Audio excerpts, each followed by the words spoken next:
हाँ जी दोस्तों, क्या हाल चाल हैं। तो आज हम आ चुके हैं सबसे विवादित पुल के ऊपर। कौन सा? गांधीनगर वाला फुट ओवर ब्रिज। सबसे पहले तो यहाँ की सफाई देखिए। लिख तो रखा है कृपया यहाँ गंदगी ना करें, लेकिन कोई मान नहीं रहा है। सफाई इतनी अच्छी है कि आपके होश उड़ सकते हैं, इसलिए इससे ध्यान हटाकर मैं आपको इस पुल के ऊपर आपका ध्यान लेके आता हूँ। तो चढ़ें कैसे, क्योंकि यहाँ पे सीढ़ियाँ ही नहीं दी यार, और ये है भी बहुत ऊपर। तो पहले तो इसको चढ़ने का जुगाड़ लगाते हैं, कोई रुको। ये लो दोस्तों, हम आ गए हैं गांधीनगर फुट ओवर ब्रिज के ऊपर। सांस फूल गई यार। एक तो सीढ़ियाँ बहुत है, ऊपर से चढ़ना बहुत मुश्किल था। सीढ़ियाँ नीचे बनी नहीं है। चलो आपको मैं दिखाता हूँ कि ये बना कैसा हुआ है।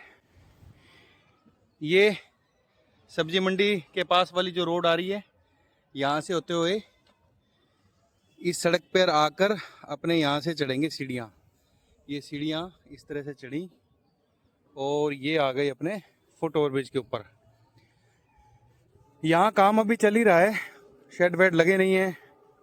मिस्त्री लोग शायद कुछ आते हैं। ये मेरे हाथ पे पेंट भी लग गया था, ये लाल हो गए सारे हाथ, क्योंकि अभी कलर किया गया है शायद।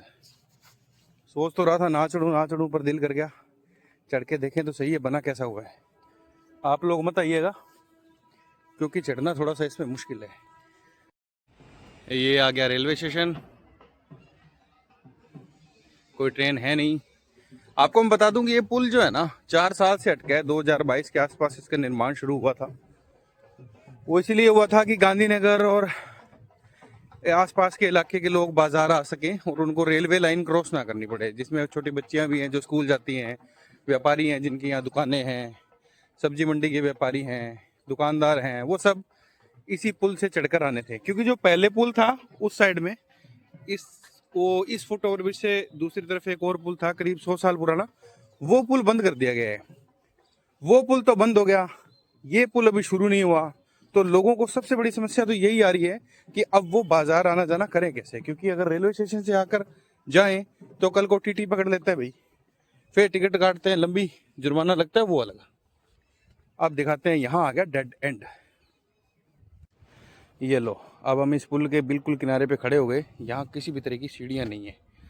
विवाद ये है कि एक पक्ष कह रहा है कि पुल इस तरफ उतरे, दूसरा पक्ष कह रहा है कि पुल इस तरफ ठेके की तरफ उतरे।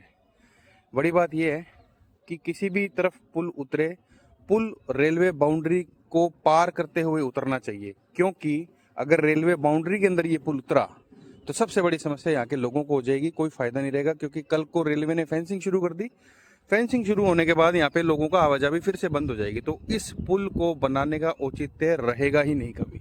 जब बनकर तैयार हो गया तो सीढ़ी कब लगेगी, कहाँ लगेगी, कैसे लगेगी, ये लोग आपस में ही लड़ाई करने को आए। जनप्रतिनिधि कोई आगे ही नहीं आ रहा इसमें कि चलो ठीक है लड़े लड़े सिर फोड़े आपस में, हमें क्या। इस संबंध में कोई भी आगे अभी तक नहीं आया, आपको बता दूं मैं। चाहे कुछ भी हो, लोकल राजनीति बहुत हावी है यहाँ पे, और इसी वजह से ये पुल का काम अटका हुआ है। तो दोस्तों, इसी राजनीति की वजह से ये पुल 4 साल से अटका हुआ है। लोगों को फायदा मिलना था, लेकिन फायदे के बजाय एक डंक मार रहा है ये हमेशा। पुल जब भी दिखता है लोग सोचते हैं कि कब शुरू होगा।